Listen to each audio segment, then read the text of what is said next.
ஆங்கில புத்தாண்டு கொண்டாடக்கூடிய அனைத்து நபர்களுக்கும் வணக்கம்.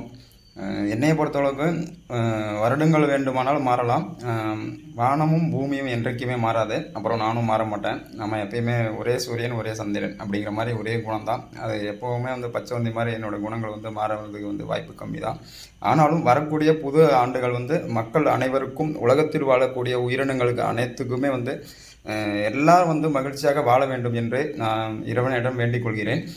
இன்னொரு முக்கியமான விஷயம் என்ன சொல்லணும் அப்படின்னாக்கா, 2024 முடிஞ்சு அடுத்தது 2025 நைட்டு 12 மணிக்கு பிறக்குது. என்னதான் இருந்தாலும் நம்பர் தான், எண்ணிக்கை தான் மாறுமே தவிர நம்ம வாழ்க்கை மாறுமா அப்படிங்கிறது தெரியல. எண்ணிக்கை தான் மாறும். இப்போ 2024 இருக்கா, அந்த நாளுக்கு பதிலாக 5 வரும், இன்னும் அடுத்த வருஷம் ஆனால் 6 வரும், அப்புறம் 7 வரும். எண்ணிக்கை எப்பயுமே நிரந்தரமாக இருக்காது. எண்ணிக்கை அப்படிங்கிறது மாறிக்கிட்டே இருக்கும். ஆனால் ஒரு விஷயம் நல்லா புரிஞ்சுக்கோங்க, வானமும் பூமியும் என்றைக்கும் மாறாது. ஆகவே நல்லதே நினைப்போம், நல்லதே சிந்திப்போம். நன்றி, வணக்கம்.